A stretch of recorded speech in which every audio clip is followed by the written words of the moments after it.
Can call this meeting in session. So,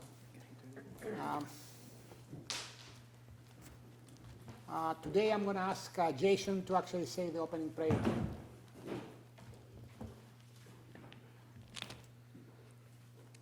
Dear God, we come to you today to ask for your continued blessing on our community. We ask that you bless this meeting and give guidance to those entrusted and elected to lead our community. Bless those less fortunate in our community and give peace to those that struggle. We pray this in your blessed name. Amen. Item 3 in the agenda is a motion to approve the agenda. Can I have a motion? I'll move. I'll second it. All in favor? Aye. The next item is approval of minutes of previous council meetings, and there are three meetings that we have minutes, and that I will start with the regular meeting of council of September 13, 2021. I'll make the motion to approve the agenda. All in favor? Aye. The second one is a special meeting of council September 27, 2021. I'll move. Seconded? I'll second it. All in favor? Aye. And the last one is the closed door meeting of October 7, 2021. I'll make the motion for the closed door meeting for October 7th. I'll second it. All in favor? Aye. Item 5, conflict of interest declarations. Any declaration of conflict? None was declared. Delegations. Today we have with us Sarah Norman from the St. George Area Food Bank. So, where is Sarah? Hi, Sarah. So the floor is yours. Okay, sorry, I'll have to give you just 1 minute. Okay, no problem.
Well, we got, can you do this?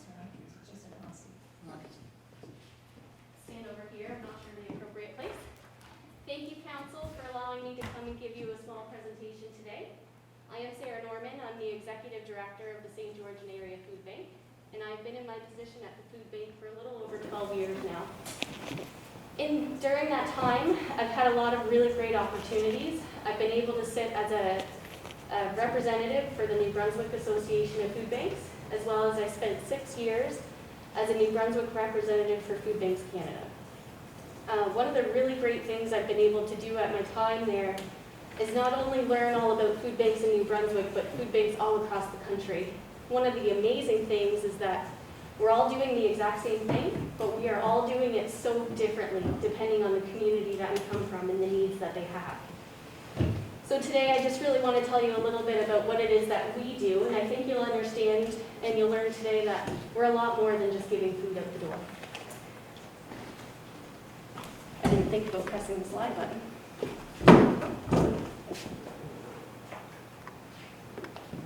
You probably just hit that over.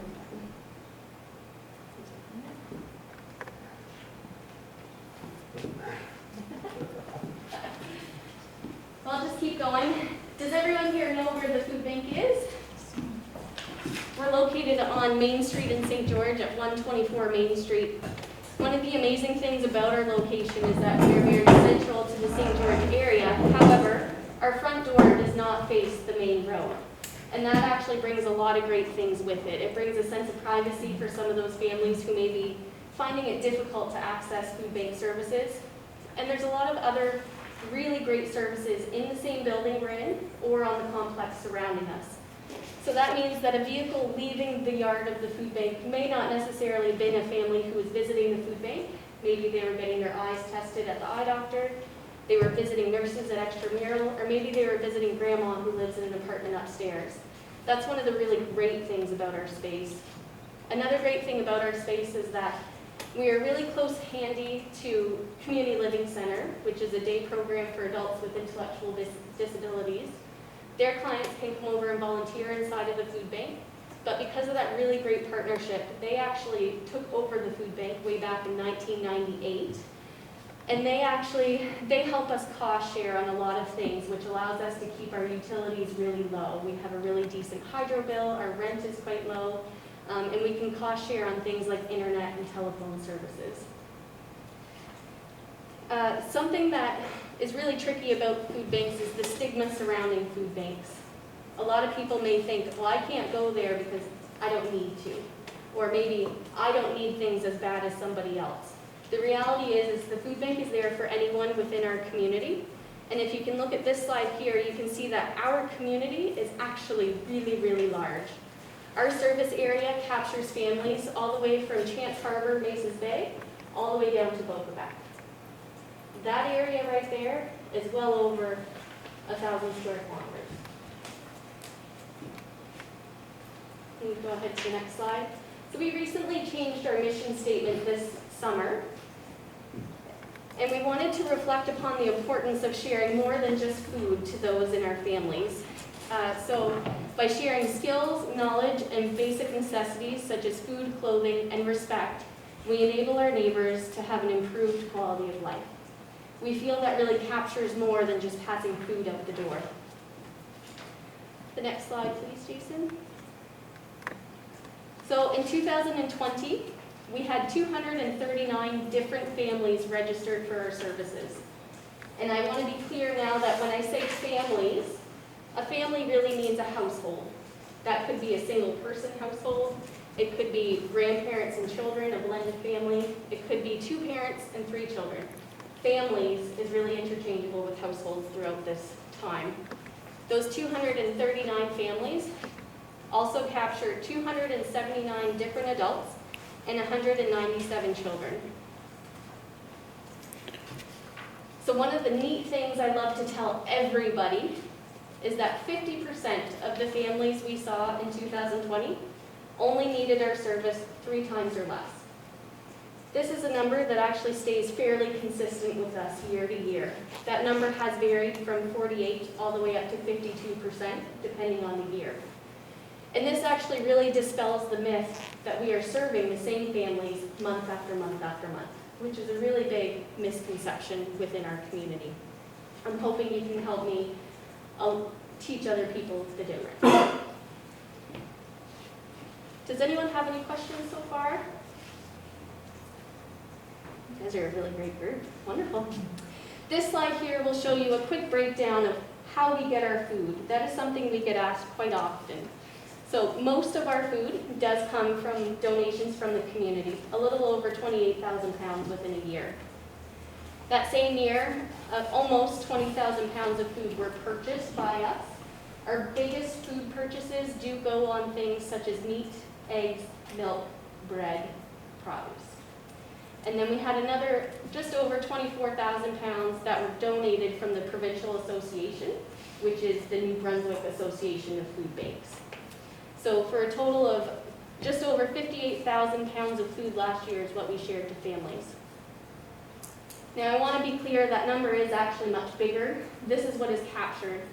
We also offer programs off-site, such as our Kids in the Kitchen program, our cooking clubs, and our Community Pantry. Those kind of values are not recorded because they don't come in-house and then back out. Most likely they come from the store or from an event directly to whatever program they're going to.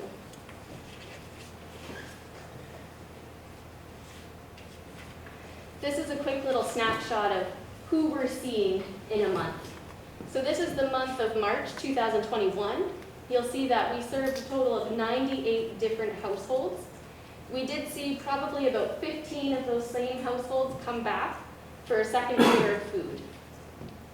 And one of the things you'll notice when you look at the breakdown of ages of our clients, 1/3 of our clients served are children. And this is a number that has stayed consistent since the day I started at the food bank. Something else you might want to think about is that when I started this job way back in 2009, at the time we were only serving 35 families a month. Quite a considerable difference from 35 to 98.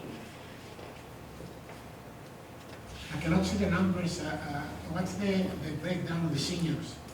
The seniors, you will see there's a category which says 51 to 59, that's about 16%, and our 60 plus is sitting at about 32%.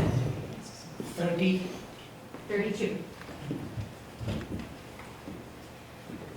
So that's a quick breakdown of where we are, who we are, and now I'll start going into all of the different programs that we have. So the very... Can I you ask for questions and I had Yes, one please which do. related to the previous one. You mentioned about the great location that you have which allows some privacy, people without need feeling stigmatized. Combining that with, I just want to ask, combining that with the percentage which is seniors, who may not have a car or cannot drive, and the fact that they're out, it's a very large area. It is. How you deal with the need in the outlying areas of people who may be either seniors and don't have a license or they don't have a car? I was just wondering if that's a part of your agenda. Absolutely. So especially during the pandemic, that need was ultra highlighted. We've spent the last year really talking about how do we reach the unreachable? How do we reach those seniors who are not on Facebook, who don't have transportation, who may not have family that can help?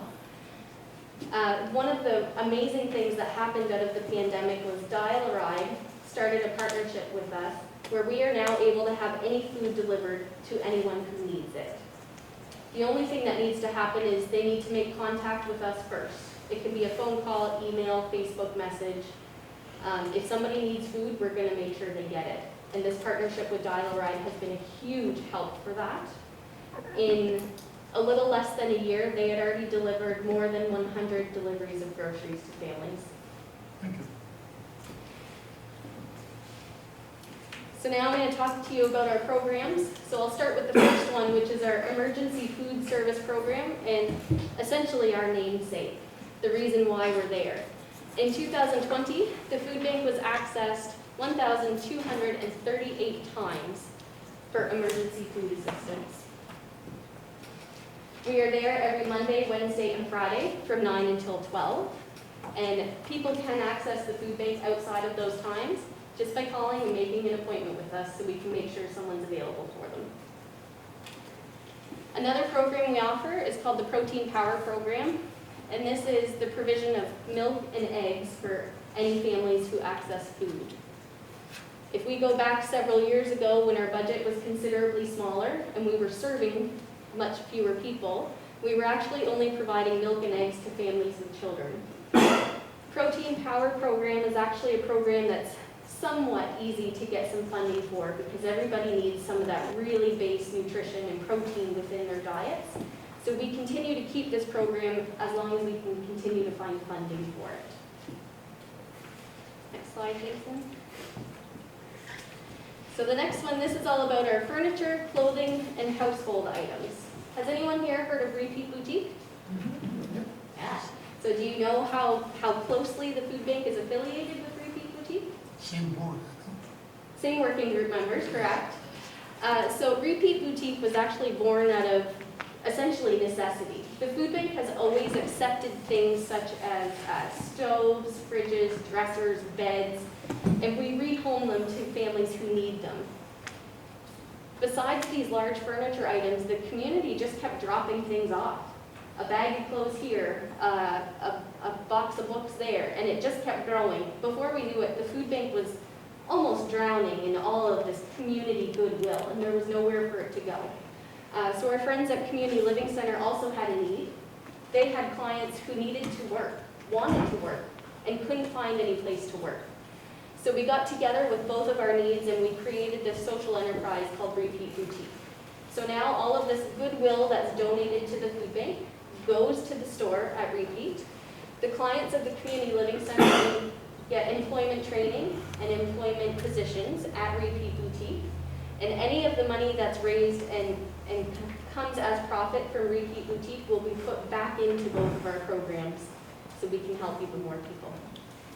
So actually, to date, we've issued a little over $5,000 in gift certificates to our clients, and a little over 4,000 of them have already been redeemed.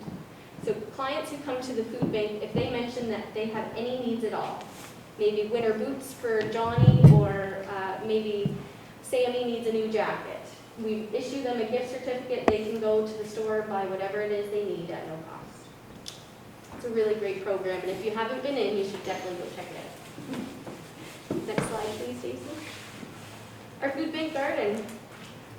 So our food bank garden tends to grow, for the lack of a better pun, a little bit more every year. So this past summer, Town Council, I'm sure you're very aware, the food bank was at the community garden, and we were quite heavily present there. It wasn't our intention to come in and kind of take as many beds as we had, but plants kept showing up on our door and they needed ground to go into. So thank you for that. We truly appreciate the space that we had. It is truly a great opportunity for a learning space. And I'd really like to see that space grow a little bit more. I think it has huge potential. Outside of us using those gardens at the Town Roots Community Garden, the food bank also has its own garden on our property. It's not huge. It's, I would say, probably 20 feet by about 35. And it's an opportunity for us to get in there, to bring clients if they so wish, to actually get into the dirt and actually watch things grow. It can be really, really rewarding when you plant a pepper seed and then you actually grow a pepper.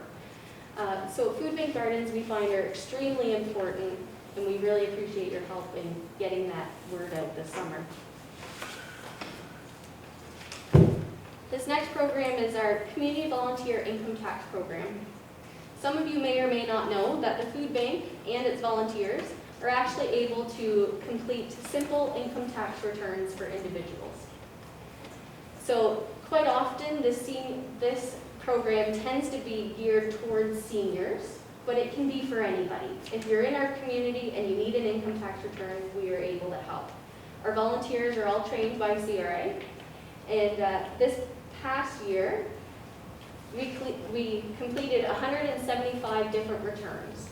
Now, if you base that on an average return for an individual at your big box income tax store, that would cost each person roughly $60 per person. So we figure we saved our community a little over $10,000 by offering that service this year. Our next program is our Healthy Snack Program. On the slide, that is a picture of our volunteer, Margot. She is actually a retired school teacher herself, and she really understands the importance of having healthy snacks at the school at all times. So we connect with the schools every year as school begins, and we ask them, what kinds of snacks do you need? What do you want that your students can easily grab and go? So quite often it is things like fresh fruit, some milk, some cereal cups. We try to stay away from things such as the granola bars, the Rice Krispie treats. Those are easy to buy. Parents can buy them, throw them in a lunchbox. We're looking for more of the nutritional items.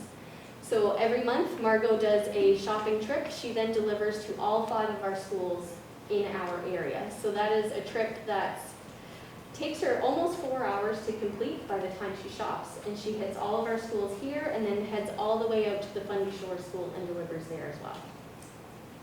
Really great program. Next slide, Jason. Cooking classes. So these are still relatively new to us. And we've had some really great partnerships with the St. George Masonic Lodge. They've allowed us to use their kitchen space. And we had some funding this year from the Fundy Community Foundation to allow us to host 4 different kinds of cooking sessions. These are not your everyday, let's create a recipe. It's how can we look at our food and how can we keep it available for us to eat longer. So we're looking at different types of preserving. So our first session we made some jams. The next session we made some pickles and pickled beets. And our next session we have coming up will be first week in November, and we're going to learn how to do some canning. These are experiences that we hope our food bank clients will want to participate in, but they're not only for food bank clients. We also allow anyone in the community to join us as long as space will allow. So unfortunately, COVID makes it so space doesn't allow quite as many as we would prefer, but it's a really great opportunity for people of all socioeconomic backgrounds to come together. They create something together, we share a meal, and then they get to take home these awesome preserves that they do. The next program we offer is the Kids in the Kitchen program. Unfortunately, this has been on hold since last year. COVID is making this particular program very tricky. We generally work with the St. George Elementary School, and the teachers will help us identify some students who could use a little out of the classroom work. And so these students are actually, they go with a volunteer to a local church, and they cook a meal for 6 weeks. They start with breakfast, and then they learn healthy snacks. We have a registered nurse come in and teach us about sugars and healthy portions. And at the end of the program, they actually go and get to enjoy a fine dining meal. The white tablecloths, the many forks and spoons on the table. And for some students, that may be the only time they will experience anything like that. That's a really fun program we hope to bring back really soon. Christmas hampers. So I'm sure you've heard me at Christmas time saying, we need turkeys, we need this. Honestly, Christmas hamper program would not happen without this community. Almost every single turkey that we get is donated, and we get a list prepared ahead of time of what we would like to be in these turkey dinner boxes. It's everything you need for a turkey dinner plus extra grocery items. So the food bank is always looking for partners to bring on board to help us make sure we have enough of those food items in the baskets. So last year, I think we passed out 149 of those. Every year we pack 150, and some years we have 2 left over, and some years we have 12 left over. This year we're still going to pack 150. With some of the federal benefits that have been put out because of COVID, the EI program was revamped, the CERB benefit came out. All of those programs are now ending or changing right about now. When COVID hit and these federal dollars came out, our numbers dropped almost 20%. So I'm really curious to see what Christmas will look like for us this year. Will that 20% come back? Will 30% come back? We're not so sure ourselves, so we're just trying to prepare for that. Our Rescue Box program, this is relatively new. I think, I want to say 2017 is when this program began. We have a great partnership with the extramural nurses who again are right beside us at the food bank. We had a nurse show up one afternoon. She had been in a patient's home, and as they were talking about his wellness and getting back to work, she discovered that he had no food at home, had no way to get food, no transportation. So I was very lucky that she had enough time in her day. She was able to drop everything. She came to us. We got some food and she got it to this individual, which was great. But that kind of sparked an idea for us. How can we make sure this doesn't happen again? So these rescue boxes are packed with dry packaged items, which can be packed in a small box, and then they sit in the trunk of the car of the extramural nurses. So anytime they happen to be in a patient's home, if they notice that again, they are immediately prepared to meet that need. And our contact information is left in there as well. So people know if that's, maybe that was enough, they just needed a box of food for a couple of days. But if their need is much greater, they now know how to reach us. The Community Pantry, I'm sure you've all seen it. If you have not, it is right on Main Street. It's located in between what used to be Crafty Creations and the Scotiabank. It's a little cupboard, it's on the sidewalk, it's there all the time. There's no locks on the doors, and because of an awesome partnership with the Multicultural Association, they check on this pantry every day before they leave for the night, meaning they make sure there's something in that pantry every night. This is not where you would go if you have a need where you need food every night, but this is where you can go if you need food just for one night. Or maybe you don't know how to get to the food bank. Or maybe you just can't go to the food bank again because of that stigma. So this is something that will get you through the night until you can either come see us later or you can find other means the next day. Volunteers. So in 2020, we had 1,350 hours worth of volunteer experience through our programs. Believe it or not, that's not our record-breaking number, but it's getting pretty close. Our organization, as you can see, offers a multitude of programs, and we wouldn't be able to do half of it if we didn't have the experienced volunteers that we do. If you've never volunteered at a food bank before, I certainly encourage you to give it a try, even just for one day. I'd happily have any of you come along and just see what we do, be there for a day. And just one more slide. So I get asked often, what is it that we need? Well, most often we need donations of food and or cash. As I mentioned, we spend a lot of money on things such as milk, eggs, bread, meat. Unfortunately, we also have to pay hydro bills and light bills too, so cash can help with those. We also need volunteers, community partners such as the Town of St. George. Town of St. George, you currently provide us with a bi-monthly donation. I hope you know how important that bi-monthly donation is to us, extremely. We're always looking for volunteers with trucks for many different reasons, maybe for picking up a tiller for our garden, or maybe delivering a couch to the new mom that just moved to town and has no way of getting anything. We can also accept your donations of gently used clothing and footwear. That's going to go to Repeat Boutique. And your donations of furniture and household items, give us a call. We can help with that too. So that's just a very small snapshot of some of the groups that have helped us over the years. Again, thank you for inviting me here today. I appreciate you giving me the time to let you know what it is we're doing other than just passing some groceries out the door, because I know that's still a big misconception.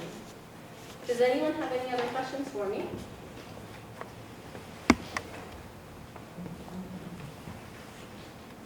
I have two questions.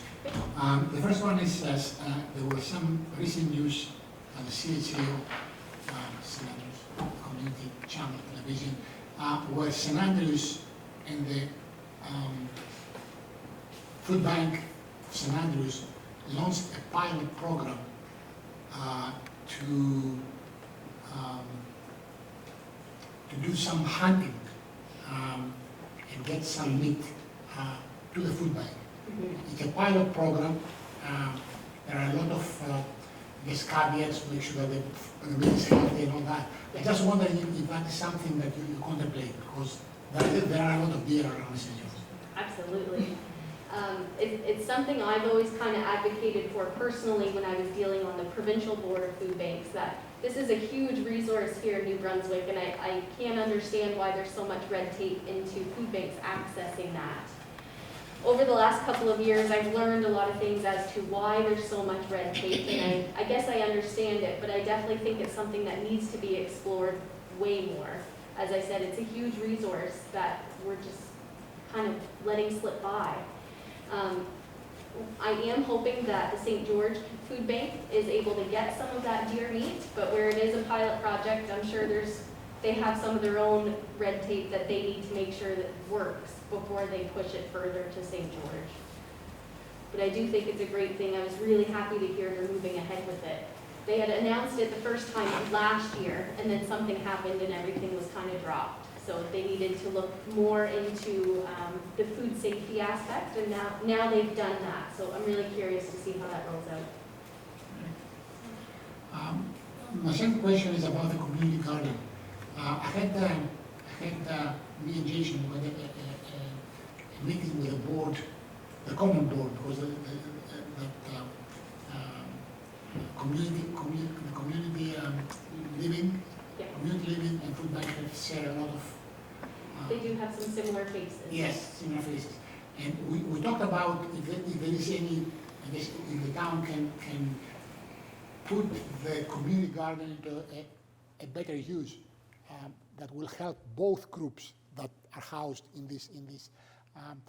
If there is any chance that you may want to actually engage into this thing, please tell us in the next short period, because we are working on a budget, and if we can do anything to actually help you, now is the time to actually tell us about it and engage.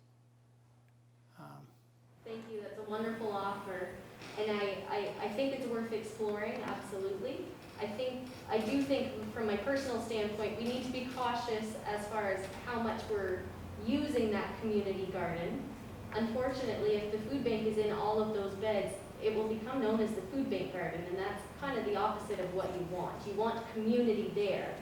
So yes, I do feel that the food bank should be present, but I don't know that we should have the majority of the beds. But we can explore that more with people who are really interested in seeing that garden flourish. Absolutely. And my final comment was, you mentioned about the fluctuation of the size of the number of people we are serving. There was some ominous news that I heard last week, Thanksgiving, in St. John. Romero House is like basically a soup kitchen, had the largest numbers ever during that weekend, which is a kind of an indicator of how the demand with the price of the food going up and is actually great. So I wish you that you can do the best there. Thank you very much, and I appreciate your thoughts. Yes, and we're thinking the same thing. This potentially could be our biggest year. Potentially, we'll go back to what our numbers were before COVID hit. Unfortunately, in these unprecedented times, it's just a wait and see game. Thank you very much for coming today. Thank you for having me. Thank you.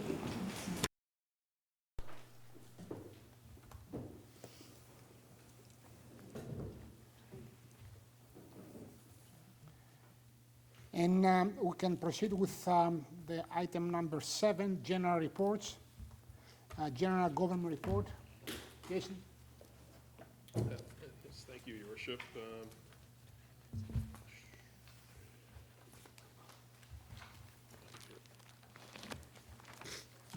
For general government report, 2022 tax assessment has been released by the province. Town of St. George, we did have an increase of 7.91% increase on assessment, up to $153,218,450. It's great news. However, we did have some decrease in the conditional grant, 24% decrease in the conditional grant, but we will be making up for that, that decrease in the grant with the extra income that we will receive with the 7.91% increase. So we'll actually come out on top. Lower Bridge, the sewage line installation work. We continue to have some discussions with DTI on the load and weight for the bridge, as well as bracing protocols for the staging. Veterans banners were placed up last week. Those are installed throughout the town. Canal Beach is closed, and we're just awaiting for some information on the start time for the construction from Silk Stevens for the rebuild project of Canal Beach. Well number 2, upgrades to well number 2 at the Day Adventure Center are underway, and work is now being done to the building exterior. Piping and pumps are next. Well 6, the new well is online. Adding this new well, we had some auditing that was done just to make sure that we have the proper all of the proper flowage happening with our wells and our booster station. So calibration work was done on each of the wells to ensure accuracy of reporting for water volumes. Trails, the ATV Club Quad New Brunswick is seeking town's permission to use the former rail line and to designate 700 meters of Riverview Avenue for ATV use as well. So more details to follow on that. Trail cameras, we are installing some trail cameras on areas of the walking trail that are not permitted for ATVs. I'm sure more news to come on that. Closed crosswalks, we're going through a crosswalk audit in St. George to ensuring that signage and approaches are properly met. Speed radar, we have installed a new speed radar, temporary one on Riverview Avenue. We have that on a promotion loan for 3 months, and it's currently right now in a ghost mode, just collecting data. Be turned on actually, I think, this week. The old public works truck, the tender for the surplus 2014 public truck will close on this Friday at 2 p.m. The minimum bid is $7,000. Winter, senior town staff has met with senior DTI staff to discuss ongoing cooperative efforts on road repair and the upcoming winter months with regards to sand and salt. All discussions were very positive. Main Street improvements, phase 2 work for the first community cemetery next to St. Mark's on Main Street was completed. Some residents may notice that there's quite a lot of white stones in there now. They've really cleaned up. So that's phase 2. We just have one more phase, and then we'll finish off the improvements to that cemetery. And that was through funding from the RDC. Post Office Plaza, town would like to thank Robert and Nancy Rayner on the fall cleanup work that they did for the plaza. Suicide awareness banners, they went up today. It was a very good event. 4 banners were installed throughout the town. Roadwork Schools will conduct, is expected to finally complete the milling work, which we've heard over and over again, in front of Dennis Halls, as well as some raised manholes on the Latique Road. They actually were doing some work there today. We'll be paving tomorrow. Fire hall, further installation of the exhaust fan rail that's the railing holding the exhaust system that sucks the exhaust system out of the bays while the trucks are running. So we have some further repairs to do that to get that up and going. We continue to work with some developers for various projects and possible expansions of mini home parks here in St. George as well. The Brunswick Street Old Ranger Station excavated in front. The old Ranger Station was reopened and additional gravel was added. It was just not settling. It's just there were some drainage issues there, ledge work. We had a few different complaints. Certainly one complaint that we've received numerously was the shelter on the Marsh Trail. That's on the north side of the trail by the Ducks Unlimited. That was installed by the Ducks Unlimited organization. However, it seems to be sort of a place for the youth to gather at times, and they've taken a few of the benches. So the benches have been removed, and we're just trying to open that up a little bit more so we can probably look into that area a little better from the other side of the river. That's all I have for general government. Thank you, Jason. Any questions? Is the speed radar sign going to stay on Riverview Avenue, or is it just, it doesn't go anywhere else? Yeah, There it's are just other places we have speeding problems. Yes, yeah. So it's just for 3 months, and it had to be hardwired because it's on loan. We didn't want to really have a temporary installation that could cause it to be vandalized or stolen. So, yeah. Jason, I have a question about You mentioned about developers and new development, potentially more space in the modular home park. We had discussion in the past, and I understand that the road is still a responsibility of the developer. Yeah, well, the road is, it's deemed a public road. It's a public road, It is, yeah. but the developer is still, is there any requirement for us to take over this road? As part of the agreement, the development So agreement. So there is such a requirement? Yes. Okay, I just wanted to Yeah. make sure that, that there is such a requirement. Okay, thank you. If there are no any more questions, we can move on to the 7B, EMO status. And just for an update for EMO, the town remains, once again, we're back into level 1 active monitoring. The province emergency mandate remains active. The policy 57A to 2021, that was the COVID vaccine and testing policy that was rolled out. We did take council's advice as well and added a sign-off sheet, and that all sign-off sheets have been turned in as well.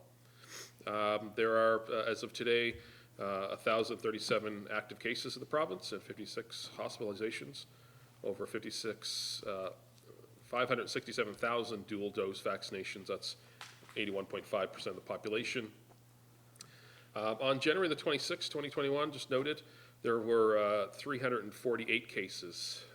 We threw that little note in there because that was the highest point previous to this current wave. So you think that we have over 1,000 today.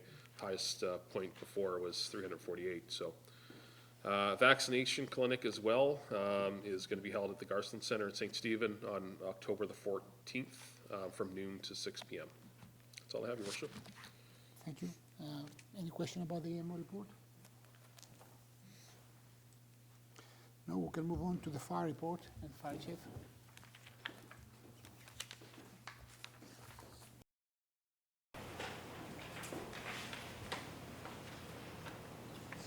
Good evening. Guess we had six incidents last month. Nothing too serious, a few car accidents. No real major fires. We were able to do a little bit of training. It's that time of year again when we start to get back into that. People are off their vacations. So we were able to do some driver operator training. This is actually a course that we started in 2019, but COVID affected everything, including training. So we were able to get their classroom component done, and basically that was the last course that we did, and then kicked us out of the classrooms.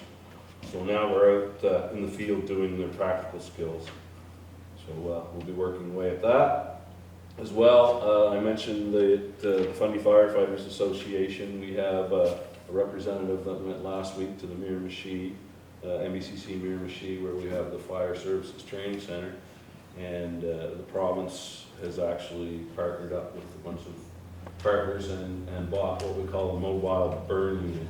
And that allows, it's basically a tractor trailer, and it's set up with propane props and things like that, stairs and windows, and we use that to train our firefighters towards their firefighter 1 and their firefighter 2. Now, previously, we had got a unit out of Nova Scotia that would come up, and each association, the 9 associations in the province, would have it for a few nights. And if you didn't get here, if you were working or you had commitments, and you missed your chance, right? So the only other opportunity is real structure fires and things like that. The days of burning houses for practice, that's long gone. So this is a very valuable tool, and now that we have our own, basically we'll have it a ninth of the year be available. So better part of a month out of the year, we should be able to get that thing around and get our students trained. So that's been a long time coming, and very glad to have that.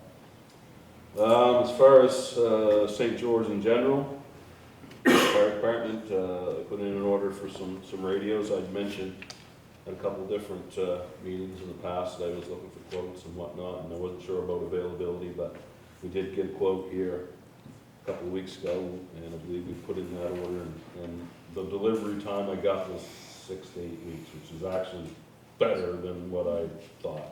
We might actually get them this year. Other than that, not too much. I would like your approval we've got a new resident in Second Falls, and he has shown some interest in joining the department. Being in Second Falls, that's a great asset, because at this time, we only have 4 firefighters that live in that area, so this would give us a 5th. And of course, he's available, like all of them, to work here in St. George as well. So I'm looking for your approval to make that hire. I had the deputy chief from Bonnie River and his crew interview the individual, and they gave their thumbs up, saying that's good enough for me. I'll look at his resume and whatnot before I give my stamp, but I'd like to have your approval up front. So I don't have to wait another month. Thank you. I'll second it.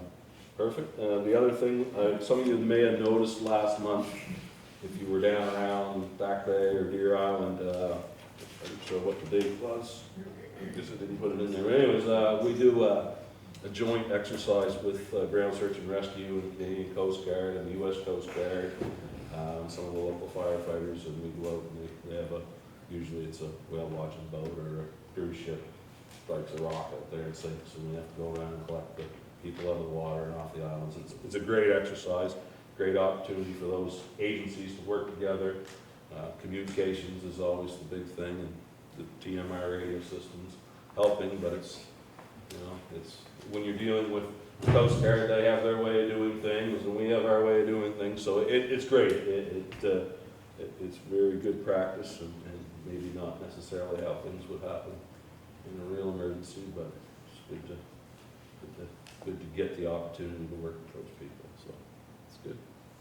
That's it, unless anybody has any questions. I just want to actually ask about this item that you mentioned. We had a vacancy, which we're filling now? We don't have a fixed number of volunteers that we have, but I would say we're currently under where we would normally be. Okay. There is certainly room. Of course, it always comes down to finding equipment and whatnot, but we've had a few leave. When we start the meeting? Sam moved it, and I We seconded voted? it. Yeah. We voted, okay? So, we'll record it. Do you have to say aye? We don't say aye. I'll know when I get. But our CEO caught it, that's the most important, yes. We, sometimes if we don't have something that fits, we swap with other departments. We usually find a way to get the gear out. It depends on the level of training, what they need for equipment as well. If they're not trained, then they've got a year or better worth of training ahead of them before. They need a lot of that stuff, right? You can give them basic equipment to direct traffic or be outside, but if they're an interior firefighter or going to be crawling around in car wrecks, then obviously they have to have different and better equipment, so we have time to figure that out. Well, it's great that it isn't on the river too, it's close to the. Yeah, Close to the bay out there.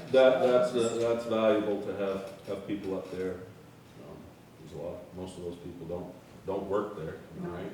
At any given day, you don't know if somebody's there or not. Well, thank you very much.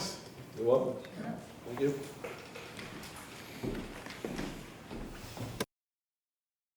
The item 7D is Building and Planning Report from the Southwest New Brunswick Service Commission, and Alex has the floor.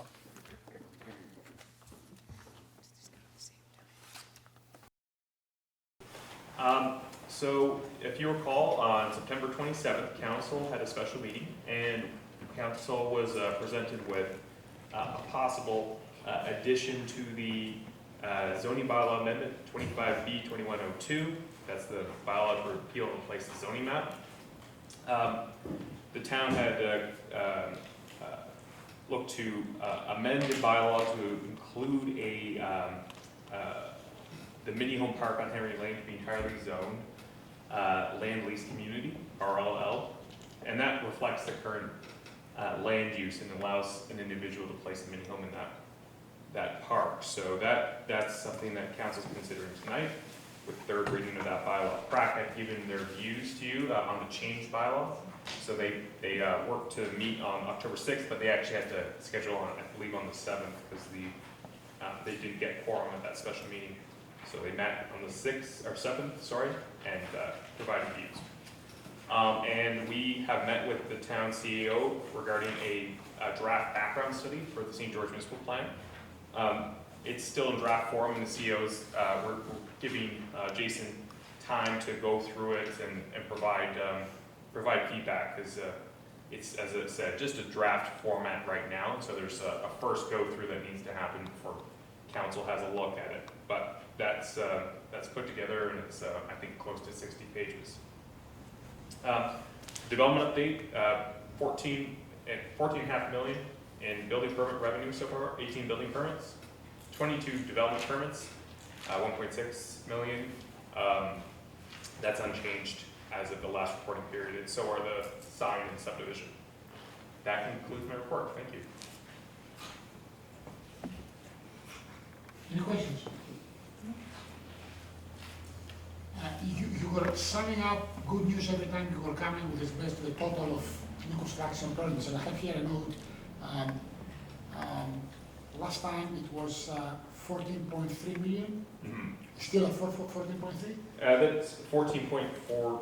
So there was one more permit in this reporting period, so it slowed down somewhat. It's but a stellar number. it is a stellar number. Yes, and I hope that people notice it. Thank you very much. Any questions? No. Okay. Thank you,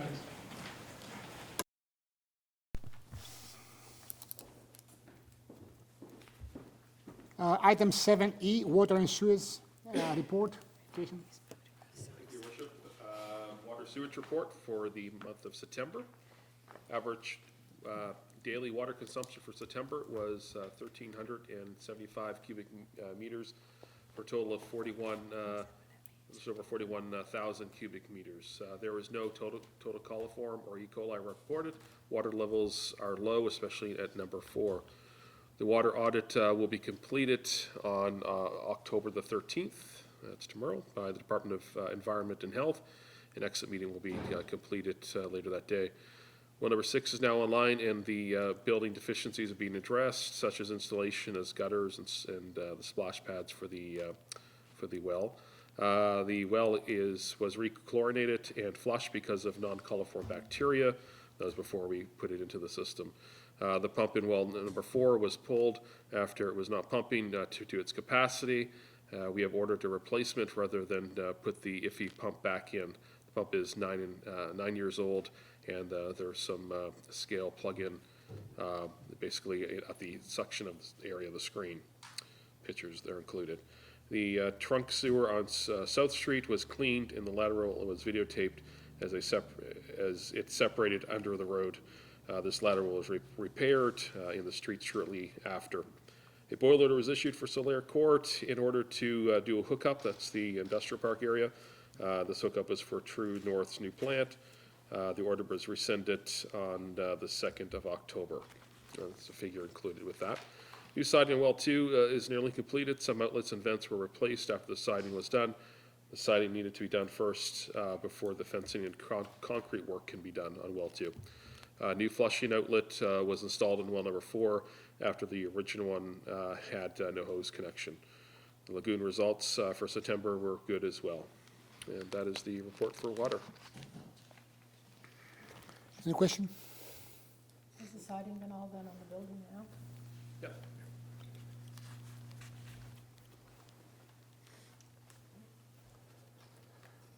With respect to the standby generator for the well, is it something that is it like do you have a program for testing these generators? They come with like a manufacturer schedule maintenance program that we follow. So you follow that program? Okay. Okay, thank you. Okay, if there are no more questions, we can move to the F7f Transportation Report. Thank you, Worship. The splash pad has been shut down for the season, as well as the outside bathrooms next to the playground. Canal Beach has been shut down for the season as well. All that remains is to take out the boat ramps. The ramps will come out in mid-October as well as the ones at the Day Adventure Center. The flower baskets have been taken down and sent off to St. Stephen. The flags on Main Street have also been taken down for the season. We have been very busy. this year, lowering and raising the flags for various reasons. It seems nearly weekly.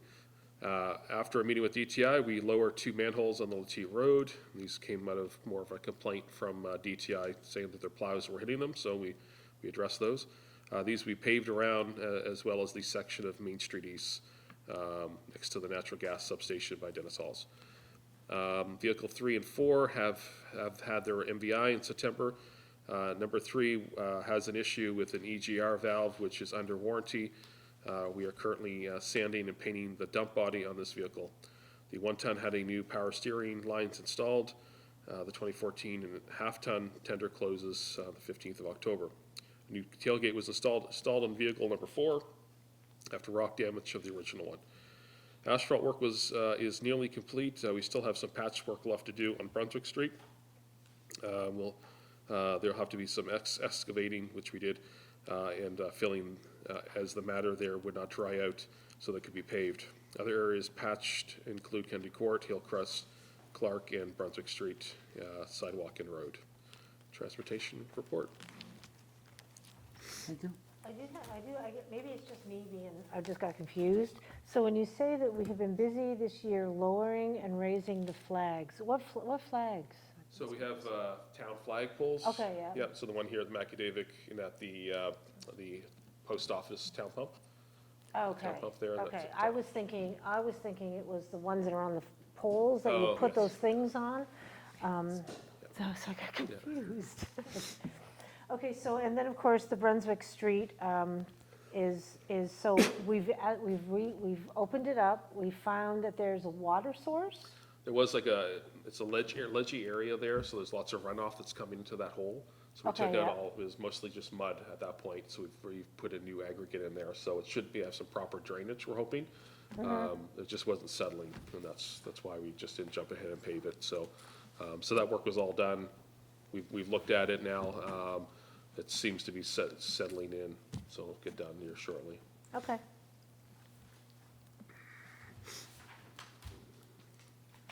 Thank you.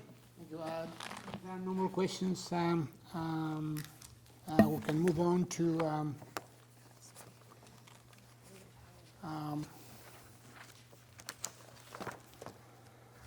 bills paid and payable, in principle to September 30th, 2021, in the amount of $245,525.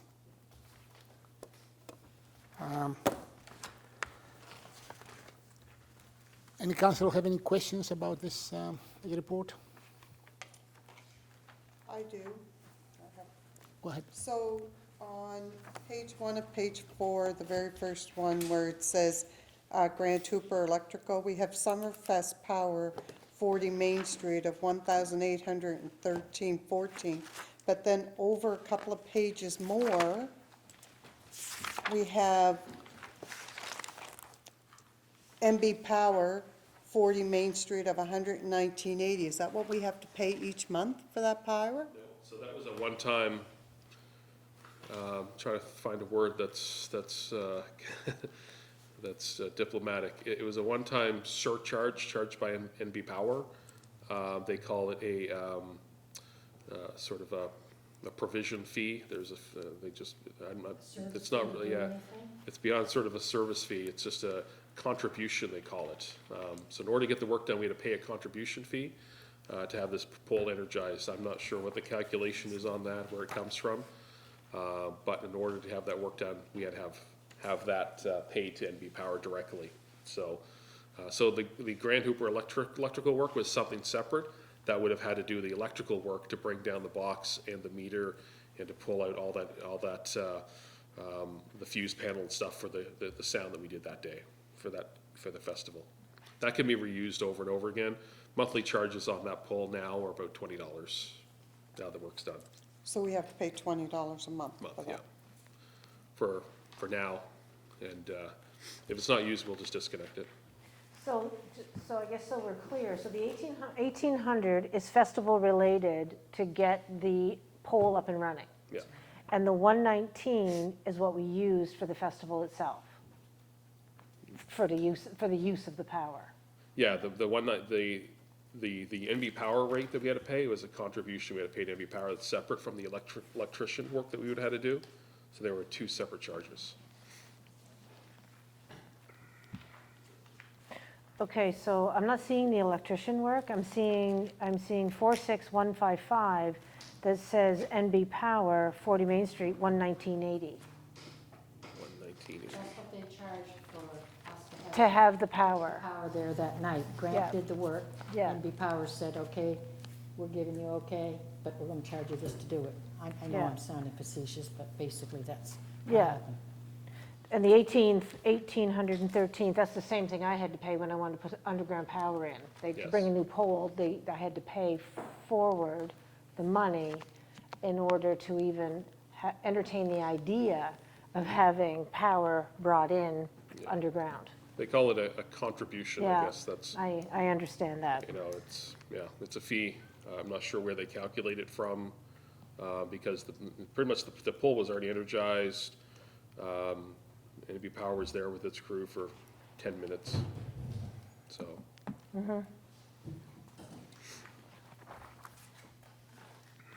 Any other question? Oh, go ahead, sorry, I had a couple more, but no, go ahead, Sam. The floor drain in the workspace, it fixed? Yeah. There's a lot of charges there for that. Yeah, it was a mess, yes. Yeah. It's okay. Amazon council tables, what, I thought the, Yeah, so we ordered a new council, some tables here, so we had a smaller table that we ordered for out here. so why did we order them through Amazon and not go to a local person where you can get tables? There's really no local companies that had anything here in St. George. It's a very good point, Councillor. But I mean, we could have we couldn't have got them here in St. George, we could have got them in St. John or in St. Stephen. St. Stephen. St. Stephen, yes. Like, to buy stuff like that off of Amazon, if they ever broke, it would cost us more to send them back and get brand-new tables than it would be. I just felt that. So how many tables did we purchase for $176.34? Just one table? Yeah, Is it tables like those ones right there? yeah, like the fold-out That's ones. the ones Yeah, that we're sitting at right now. yeah. I bought 3 of them for the curling club, cheaper than that, okay. What about the tables that are in the basement? Yeah, that's years, that was earlier this year. They're the big ones like this. The point that Councillor Allison brought up is a very important one. It goes to the policy of this town in making sure that local businesses get a crack in making offers to the town, that they are competitive, they bring value, and they save the taxpayers' money. And that is something that, as a council, we have to look at in the future. I know that 2 councillors have already started looking at it, and I hope that we'll soon have a policy for the town to actually making sure that we are consistent. We are consistent. Any other question? On page 2 of what was the mouse issue? The mouse The issue. mouse issue, you have it, We did just some annual pest control here at Macadavic. so you do have mice in the basement, No, there's none came back. okay, So there's just something annually we do, and all right, they did not find anything. okay. And I take it somebody lost their check that they were paid for a festival and we had to replace it? Yes. Do we know where it was lost, or did it just disappear into the? Stop, pay on it. Okay.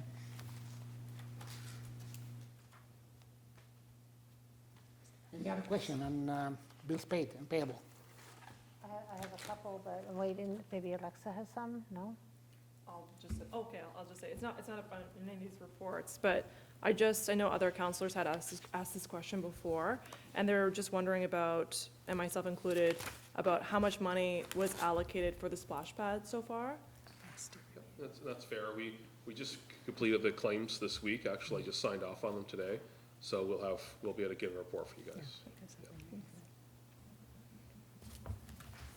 What were the phone stands that we purchased? What was it, phone? Phone, it has phone stand from Amazon. Page 3 of 4, number 06448. And then the USB auto info, what was? So what that was- USB is for the audio system here. So that was for that, but the foam, I know it's only $20.69, but why did we need purchase a phone stand? That's what I'm not. yeah, I'm just trying to find out where that's at. What page is it on? Page It- 3 and 4, 3 and 4. 3 from the bottom.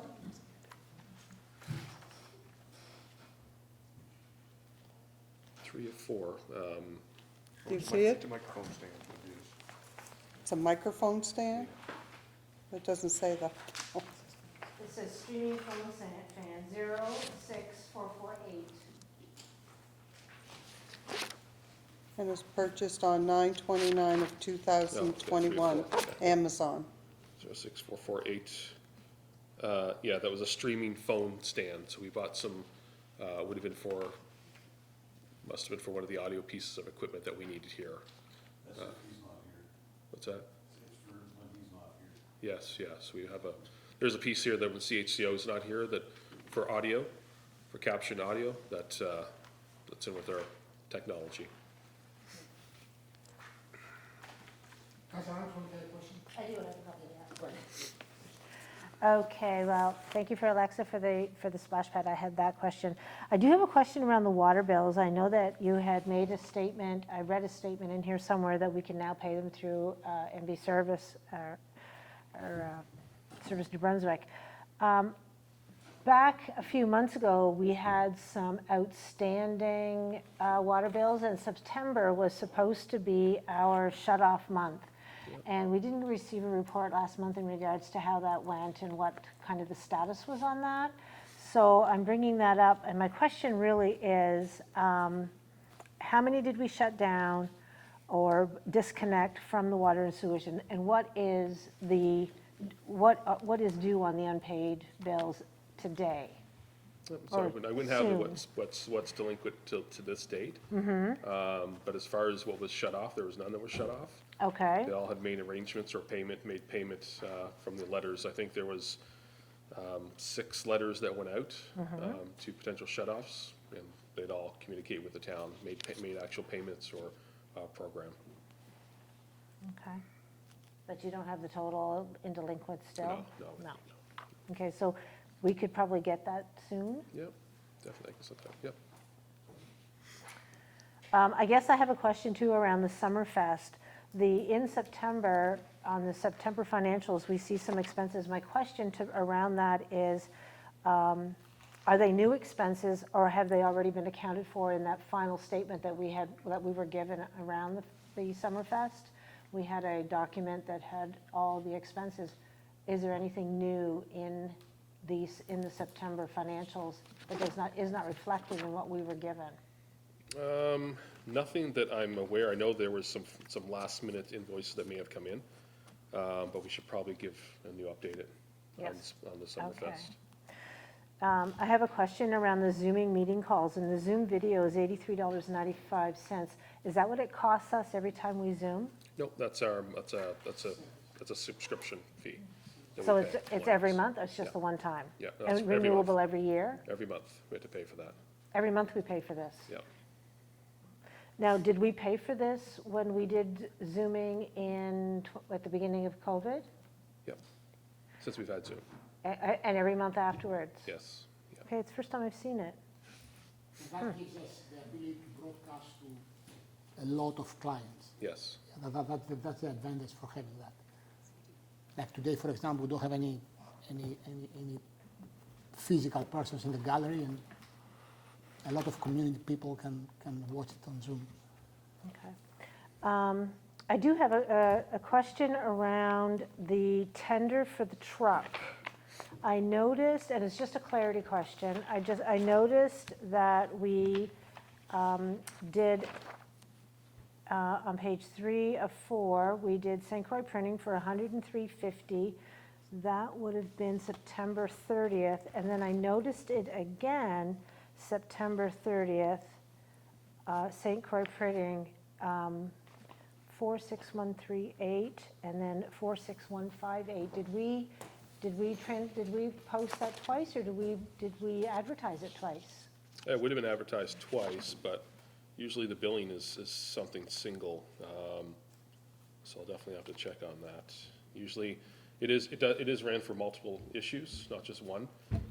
And usually that is billed as one single invoice. Okay, well, I see it twice, so I just thought I'd check on that. And I think that was my list. Thank you. Any other question? No.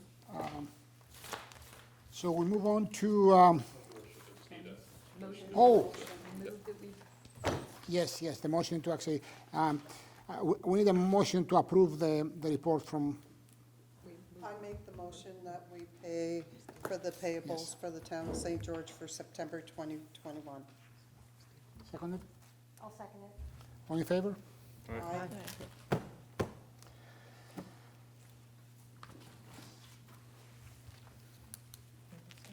So now we'll move to new business. TRM radio system and St. George Fire Department. Who's going to take that? Thank you, Your Worship. So just in regards to this, just to bring council up to date, and some notes were previously shared with council on this matter. In 2019, the province started discussions with municipalities to move from municipal dispatching to a new trunk or a TMR system, a trunk mobile radio system, and a centralized dispatching for fire departments. The new dispatching would be done by the St. John Police Force from their Public Safety Communications Center, PSAP. This would be a change from our current dispatching, which is done by the St. Stephen Fire Department for 20-plus years. The goal of these changes is to bring compliance with the Emergency 911 Act, as well as to allow for better communication across various organizations such as the RCMP, Public Safety, and local fire services. And just a note there, not that that wasn't present, certainly under our current situation, the situation even from last year, fire departments had very great communication with each other, especially being dispatched through St. Stephen. So there's a lot of great communication with our local fire departments. In 2020, the St. George Fire Department was dispatched from the St. Stephen Fire Department at a cost of about $8,400 a year. So we receive a calculation from St. John Dispatching, and for 2022, dispatching is forecasted to be about $18,357. So it's an annual increase of about $10,000. So the good news is we started this budgeting last year because we thought we'd actually move to budget to TMR in 2021. So that would have been already previously approved in the current operating budget. So we're not really going to get hit heavy with that. Still, maybe another $1,000 increase on that budget line. But overall, I mean, I guess at the end of the day, it is a lot more money than what we've been paying in the past. Another important aspect to consider is that the new TMR system requires new radios for both fire trucks and handheld portables. As part of the signing agreement for this agreement for dispatching with St. John Police Department, the town will receive from the province 7 radio units. So, they kind of say 4 portables and 3 mobiles. And then a black box, which will enable paging to the existing VHF fire department system, and some installation and training. So good news is the black box has already been installed, despite really no actual formal agreement with moving the new dispatcher was already done. In October 2020, the town sent a letter to the province to request additional radios to be assigned, citing the assignment of 7 radios for 2 fire stations, St. George and Bonnie River, Second Falls, which includes 6 officers, 5 trucks, and it was an operational concern. So really, that would not be enough. The allotment that they were assigning to us just wasn't enough. So the town asked for 12 radios versus 7, and in November of 2020, the province rejected our plea. Additional radio cost is It's approximately $3,000 per portable TMR radio. In the 2021 budget, current year budget, we have budgeted about $5,600 for radio purchases for the fire department. So really, we couldn't even buy 2 TMR radios. We should expect this budget line to increase at least perhaps by $3,000 as we have to acquire some TMR radios to certainly cover that operational concern which we cited in the letter to the province.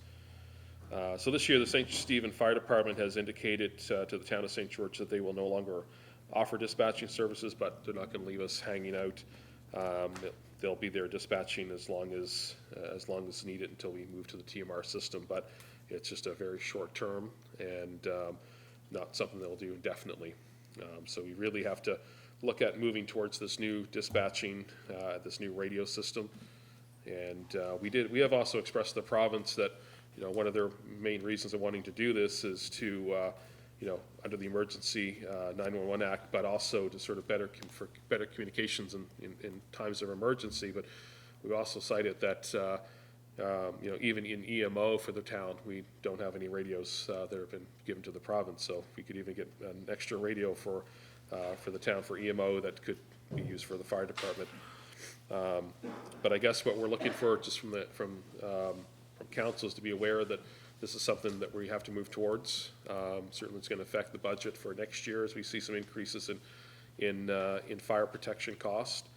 And so I guess if there's any questions or concerns, we can certainly bring those back up the province, and Chief Morton's here as well to probably help with some answers.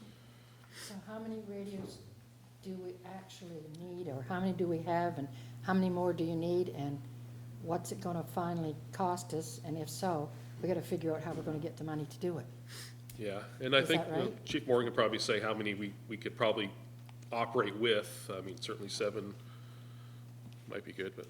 I know, Yeah, well, the big thing is being able to answer the call when they dispatch us.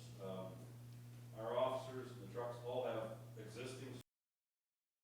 So operationally, if we have a fire, they'll dispatch us from St. John across this TMR system, and then we go to work. The only time we really use the TMR is if we need to talk to them. If I want to talk to my firefighters, I'll talk to them on the existing system. In fact, they don't want us to use the TMR system for that. They just want it to be for communications with them, unless we go whole hog and throw away the old system and buy a whole bunch of equipment. Then that would be different. To answer your question, the 7, if we lean more towards portables and less towards mobiles are the ones that win the trucks. We'll probably have to do that because we don't have full-time people. I can't know that, somebody's gonna answer that phone or that call when it comes in. So I have to have them kind of spread around, and I have to give them to people that I think are gonna be in the area and able to answer. There's no point in giving it to somebody to answer if they're on a boat off of Grand Banana. That's silly, right? So, to start, that would be a bare minimum. We're gonna have to look at probably picking up 1 a year, as Jason said. I count on there being 3,000 in addition to the 5,600 that we currently have, because we use that every year to maintain the existing system, which requires replacement stuff.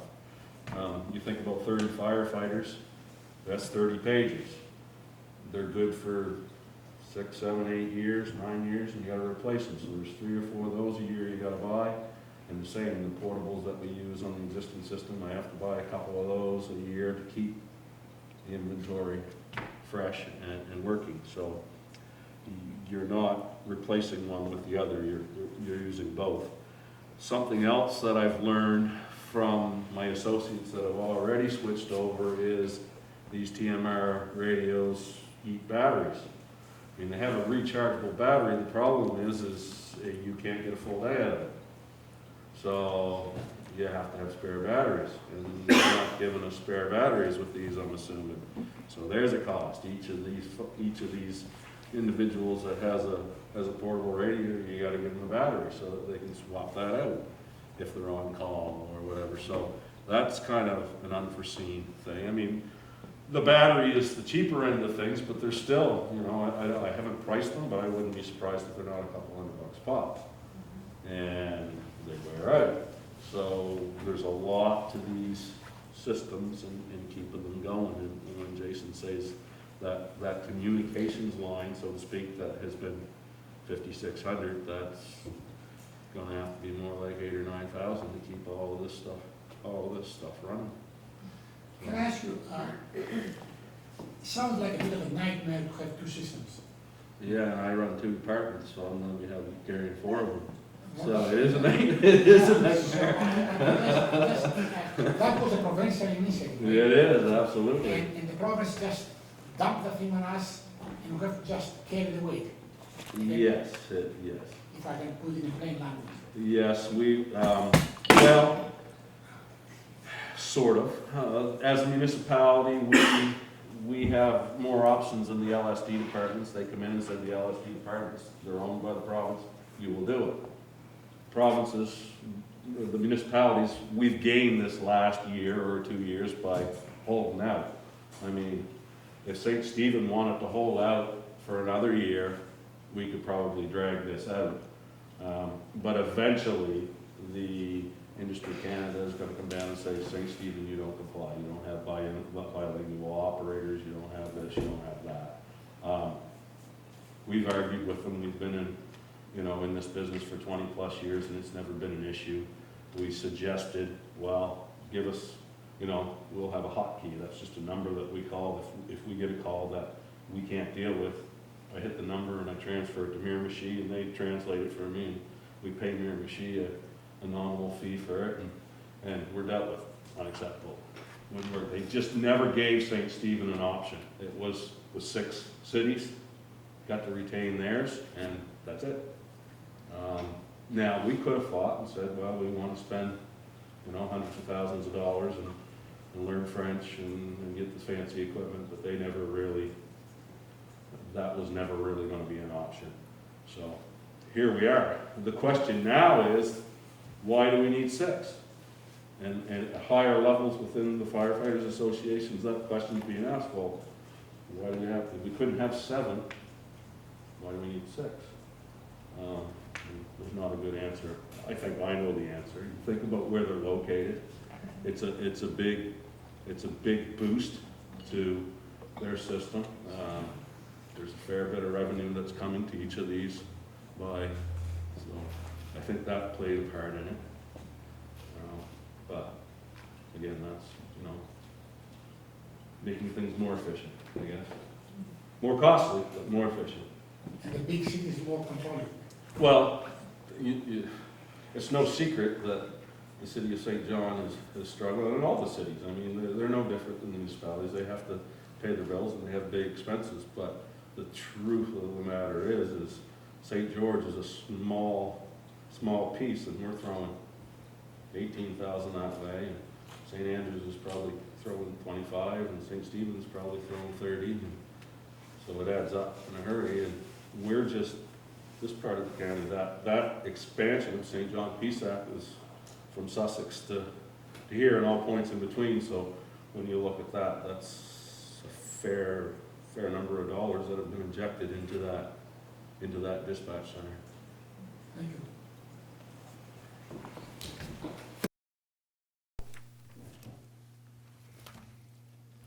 The next item is 9B, a request for proposals for audit service 2021. Just to make sure, Jason, is that a recurrent yearly RFQ or request for quotation or whatever you want to call it? Not RFP? really, Your Worship. Typically, we'll do one-year contract, and then if things go well, then we usually put in here that we do pick them up for 2 additional years after. So usually we do it for 3 years. So yeah, we usually put that in the RFP, that it's for 1-year contract, and then if things work well, then we go for the other 2. Okay, do you want to introduce a subject? Yes, Your Worship. So this is just for the auditing, the Financial Auditing Services Council. Can remember that Teet Saunders Doyle was here earlier this year, made their presentation of the financial audit. That financial audit is a requirement from the province, and as soon as that is approved, that is sent to the province as well. So this is something we must do. So we do tender it out, send out an RFP to various auditing firms. There's not really, unfortunately, a whole lot of auditing firms or accounting firms that take this on much anymore because of, it's really a fine line it's a fine approach. They have to, it's for some accounting firms, it's just getting into municipal accounting is maybe not something that they do every day. So we do send them out to a variety of different financial accounting auditing firms and ensure that that's publicized as well. So this would be for a one-year contract, be for next year, for 2022, so they basically will be auditing the 2021 budget. So they'll be doing that next year, 2022, and for 2 additional renewal periods as well, so 2023 and 2024. So that's what this RFP would be for. We'd probably try to get this out as soon as possible and have this closed usually by the first part of December. And that way there we know going into the new year who's going to be doing the audits, because they usually start up fairly quickly. So this is for a 3-year RFP? Yes. Yeah. Okay. Do you have any questions about this? The only comment I want to make is that there is a kind of a golden rule to actually not establish relationship with your auditors, because then you're running the risk of them biting the hand that they're feeding them. And we should be cognizant for that, but you say there is a very short pool of auditors, so we have to recognize that. But we're gonna put it out and see what we are getting. So do you need you need us to approve that? No, I don't need a motion, but we'll need a motion once the actual approved, RFP okay. is done. Okay. Yeah. Okay.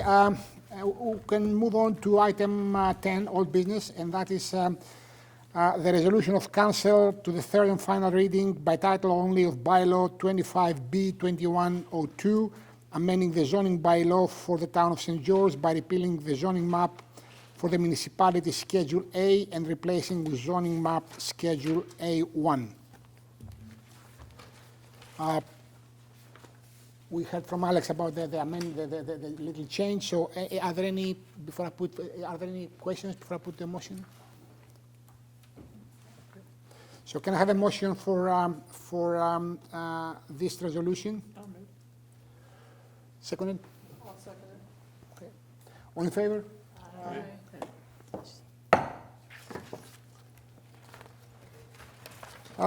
Item 11. Correspondence from Charlotte County Christian Academy. Jason? Thank you, Your Worship. So we just received a letter that's been in the council package, and this was from the Charlotte County Christian Academy, from Principal Susan Cook, and she just wanted to write on behalf of the students and staff that we are so thankful to receive a portion of funds allocated from the Boys and Girls Club Gold Rush proceeds. She says, my heart is full and overwhelming with thanks and gratitude. Your allocation has helped Charlotte County Christian Academy in many ways, including helping our staff receive much needed training. Donors and praying supporters like you help our school and staff in making positive changes. Thank you.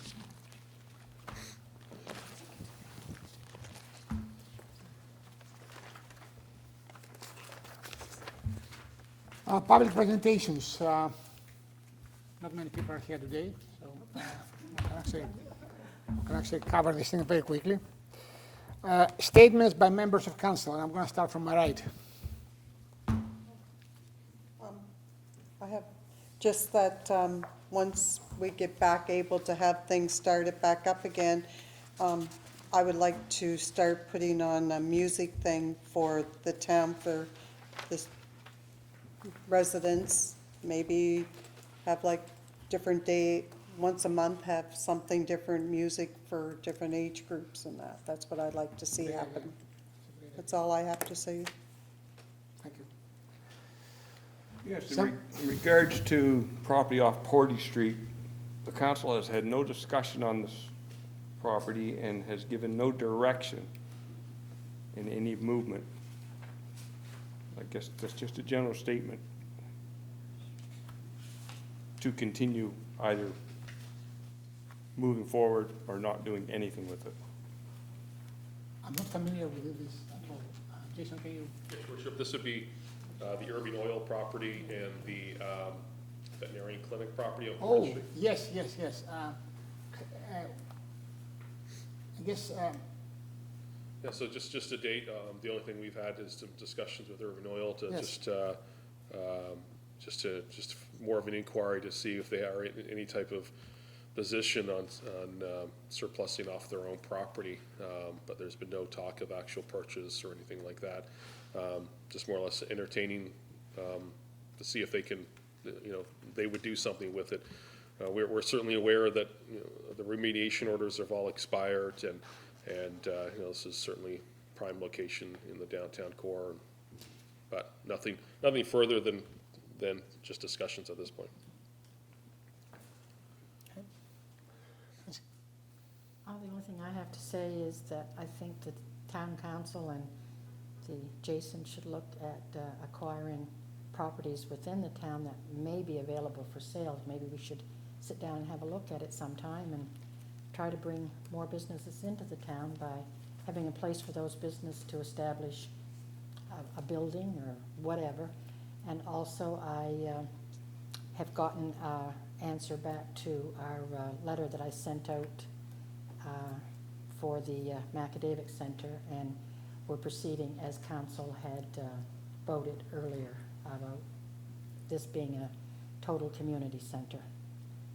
And I sent my reply to Jason today that I received, and it only came to me, so, today, yeah, today. you want to update us? Jason? Yeah, and so just the YMCA is moving towards vacating this building as soon as possible, hopefully by this month. So I'll take that letter tomorrow morning and send it out to the rest of Okay, council. super, So they can take a thank look. you. Thank It would come from the CAO, or CEO of the YMCA St. John. Deputy Mayor, has a comment? I'd like to see, and this is not for tonight, I'd like to see council take a look at the bylaw number 80 relating to proceedings of councils as it relates to committees, because I think that section should be revisited, because we've named the committees, but council's never approved the mandates, and we should also discuss the number of members on a committee and who's the chair of that committee. I feel we're having committee meetings and we haven't really set forward any mandates for them. And I know there's a whole section here, and I think the whole bylaw needs to be looked at again. Not tonight, I don't. That's what I'm saying. Essentially, just to comment on this point, because of COVID and because of a lot of things happening in the last 6 months since this council took over, we have been behind in actually meeting the intent of the bylaw that committees shall meet at least twice a year. A bylaw revision takes how long typically? It can be a couple of months. It can be a couple of months. Yeah. So for the first year, because a couple of months is next, Well, till May, yes. right? Yeah, so there are two, there is a short issue, which is actually making sure that certain things that have to be discussed are advancing, and there is a longer term issue, which is to actually fix up the bylaws, that Deputy Mayor raised. In the short term, if there is anything that you would like to see added or subtracted, we can always move a motion and discuss it briefly and fix it. But your point is well taken, and we can actually ask the CEO to draft something. Because it doesn't say here we have to have, I'm not saying we shouldn't, it doesn't say there in the bylaw that we should have 2 meetings a year of each committee. It doesn't say that in the bylaw. Oh, it was the advice that we got from our That's legal what we got the counsel. lawyer, yeah, I Yes. agree with that, but it doesn't say that in the bylaw, so. Okay, I operated with the advice of the lawyer, that's what I was. No, I just finding out. Yeah. Okay. We agreed to disagree and have further discussion, in other words. No, we agree. We actually agree. We said when there is a short-term issue, which is to actually advance a few things that have to be advanced in the next few months, and there is a longer-term issue that we may have to actually revisit the bylaw and fix up some details, including like the approval of the mandate, formal approval of the mandate, and And council members. yeah, and the numbers, yes, and the numbers. Yeah. Okay, Councilor Dottoragis, do you have any comment? Thank you, Sarah, for your presentation. I wasn't one of those people that thought that the food bank just gives food away, but I definitely can leave this session knowing more about the food bank. I didn't know you did the food bank did so many different services, so thank you. The second thing I want to talk about would be the unveiling today at Fundy High School. I think everyone knows that we're faced with a growing problem here in our community, in Charlotte County and throughout New Brunswick. The reality is that everyone in this room has some connection or another with suicide. And, you know, raising community awareness and breaking down the taboo, according to the World Health Organization, is the key to suicide prevention. And I believe that today's banner unveiling does exactly that. Thank you to Tony Cook, Chair of the Charlotte Counties Won't Be Silent, and to everyone involved in making this happen. My thoughts are with anyone that's lost a loved one too early, and to anyone that is struggling on a day-to-day basis. Thank you. Thank you, Councilor Dottoragis. Okay. I just want to again, it's just something I think we should bring up. I know that in Jason's general government, he talked about the trails and the NB ATV club seeking permission to use the former rail line. And I know that it says more details to come. But we did receive an email back, September 22nd, that talks about the concern, reach out to the council out of concern for the condition of our town's walking trails and how the family uses it every day and how it's being abused by the ATV ATV drivers, users, whatever you want to call them. So it brought me to the point where I'm wondering where we actually were with Nina Smyrda. Did we actually finish what we started with her? We were supposed to meet with her in regards to the ATV club, and I don't feel that ever happened. I think it got dropped. And so I'd like to bring that back up to the table to say, you know, I don't believe that it's the ATV club that's creating the problem on our trails. I believe that it's another sector of individuals or group of people that are not associated with this. But I think we have to be careful not to set a precedent too, because looking to use the old railway line, is that not where the coastal trail is going to be? And we were told very clearly that ATVs are not allowed and that we will lose our funding if we allow it. So maybe if we allow it for the winter, how do we unallow it? So I just want to bring that all back up to the table to have us maybe think that through a little bit before we make any kind of decision with these ATV situations. That's where I'm sitting today. Just to actually clarify one thing, since we brought this discussion, there was we have actually put to the ATV club that would like to hear about how they propose to address safety issues by actually coexisting in the same trailer, and they came up with a proposal which at some point we may have to discuss within the council so we can give them a formal response. So Jason may actually prepare some proposal that we can put to the council and put into a resolution to formally respond to the association's input to this. Thank you, Councillor Armstrong. I guess I just want to actually close this meeting with my statement, and it's a bit of a bragging rights statement. St. George had an increase in their property assessments to $153 million, which was about an 8% increase. And by also we had in previous councils and also reported again this year, we had a $14.3 million to date of new construction permits. And that puts us way ahead of the other municipalities and towns in Charlotte County. St. Stephen had 2.3 million, St. Andrews had 4.6 million, we had 14.3 million. And that's significant. There is a message from these numbers that I feel we must say to the world and also to the Minister for Local Government, the Honorable Daniel Allen, that St. George is an incorporated town that existed for and exists for 162 years old history, and we are a vibrant, growing town that leads Charlotte County. And there is something that says that if it ain't broke, don't fix it. So, thank you very much all for coming today, and I would like to get a motion to adjourn. I'll second it. You don't need. Thank you.